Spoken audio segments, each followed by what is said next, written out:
خب من در اینجا میخوام یه شرح مختصری راجع به آمپر تارا خدمتتون عرض کنم. آمپر تارا یه آمپریه که توی بازار کم هست، به خاطر که تارا هنوز کلا اونقدر تو بازار به یه شرایطی نرسیدن که بخوان آمپرشون تعمیر بشه یا به هر طریقی.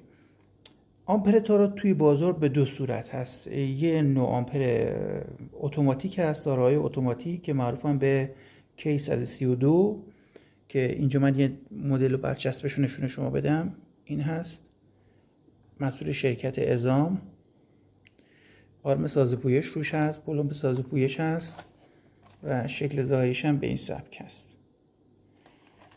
و همین آمپر رو من اینجا بازش هم دارم. یه مدلش هم البته دنده‌ای هست که آنچنان فرقی با این نمیکنه، فقط توی اون نرم افزار و اون LCDش اون تغییر دنده ها، حالتهای اتوماتیک NR و خدمتتون عرض کنم P و اینا رو میتونید ببینید توی حالت اتوماتش، ولی توی حالت دنده نه. این طریقه باز کردنش بسیار ساده است. البته این قابل توجه اونایی که متخصص هستن و خودشون همکارای ما هستن. این به هیچ وجه نیاز نیست که این تلقو شما بردارید، به هیچ وجه.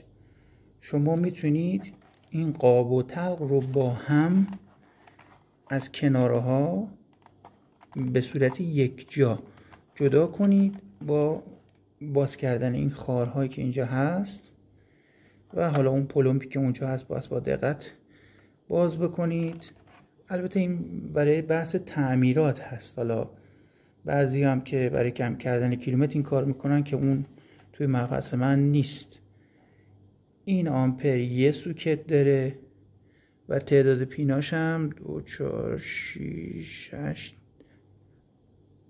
18 پینم اینجا من میتونم ببینم و این علامت AT که روی این هست نشان دهنده اتوماتیک بودن این آمپر است. ببینید اینجا هم نوشته اتو ورژن 3/10 و باز اینجا هم توی برچسبش توضیح داده. این آمپر پس از اینکه باز بشه به این سبک است.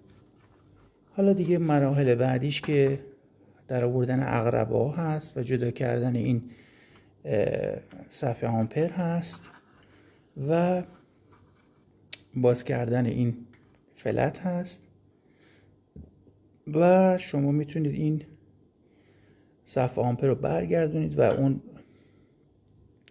IC 8 پایه‌ای که اونجا هست رو حالا اگه نیاز هست پروگرام کنید یا مسیراشو بخواید لحیم کنید اگر آسیبی دیدن یا هر چیزی.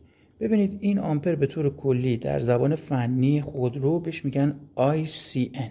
ببینید این ICN K132 L1 اینا هم ورژن و کدهاش هستن و چیز خاصی هم نداره. لطفا کسایی که متخصص نیستن دست نزنن، فقط این بابت آشنایی هست. حالا قطعاتی که روی بورد هست اونا همه نقشه های خودشو داره و نحوه تعمیر خودش رو داره و کار هر کسی نیست.